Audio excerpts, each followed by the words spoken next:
Bonjour et bienvenue. Si tu veux découvrir plus de vidéos, pense à t'abonner et à activer la cloche.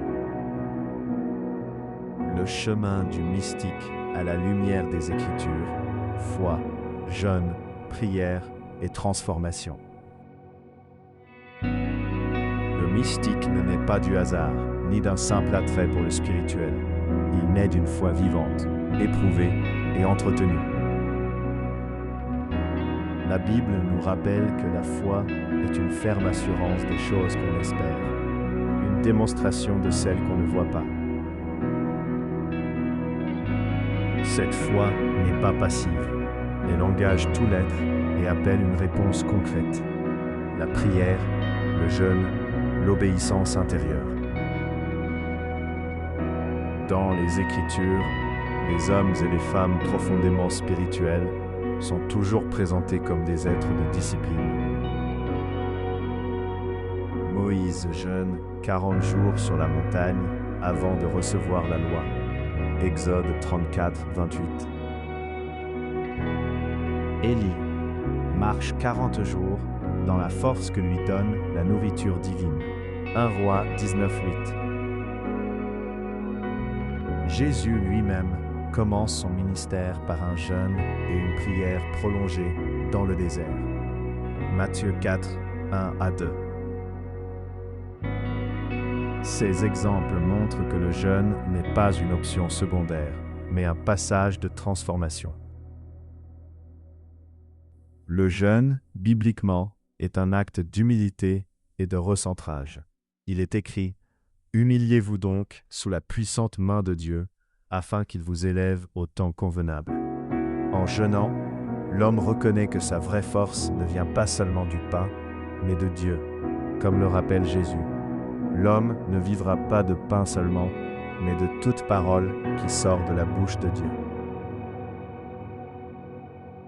La prière, quant à elle, est le souffle du mystique.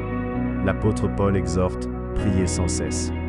Cela ne signifie pas parler continuellement avec des mots, mais vivre dans une conscience permanente de la présence de Dieu. Le mystique apprend à faire de sa vie une prière continue, un dialogue intérieur où chaque décision est présentée devant le divin. Lorsque la prière et le jeûne sont pratiqués avec constance et détermination, ils produisent un flux puissant, la stabilité intérieure.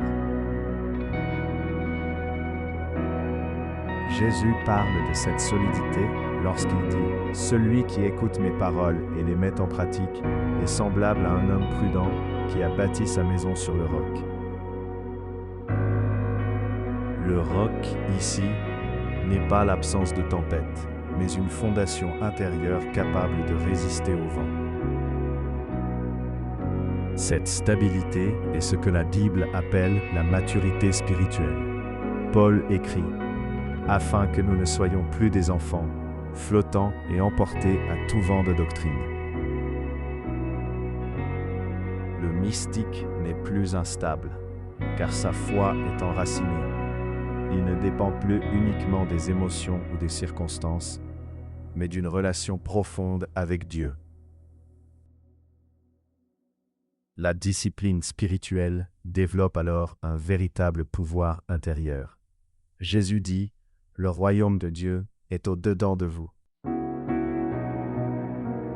Ce pouvoir n'est pas spectaculaire, mais transformateur. C'est la capacité de vaincre ses propres faiblesses, de résister aux tentations et de demeurer fidèle même dans l'épreuve. Paul l'exprime ainsi « Je puis tout par celui qui me fortifie. » Ne plus être défaillant ne signifie pas ne plus jamais tomber. La Bible est claire, le juste tombe 7 fois et il se relève. Le mystique n'est pas celui qui ne chute jamais, mais celui qui sait se relever rapidement en tirant enseignement de ses failles et en revenant à l'alignement intérieur. Cette transformation conduit à ce que Paul appelle la métamorphose intérieure. Soyez transformés par le renouvellement de l'intelligence. Peu à peu, les pensées changent, les désirs se purifient et la volonté s'aligne sur celle de Dieu. C'est ici que le mystique devient réellement libre. Enfin, cette profondeur spirituelle ne coupe pas l'homme du monde. Au contraire, elle le rend plus disponible aux autres. Jésus, lui-même, après des temps prolongés de prières solitaires, revenait vers les foules pour guérir, enseigner et relever. La vraie mystique biblique conduit toujours à l'amour, car Dieu est amour. Ainsi, le mystique est un être façonné par la foi, affermi par le jeûne, vivifié par la prière et transformé par l'esprit.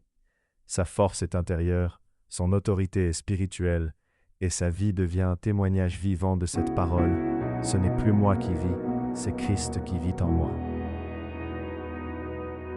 Tel est le chemin d'une foi vécue et incarnée, une marche patiente, profonde et stable, qui permet à l'homme de ne plus être défaillant, mais enraciné dans le roc éternel. Merci d'avoir regardé cette vidéo. Abonne-toi si ce n'est pas encore fait. Commente, like et partage.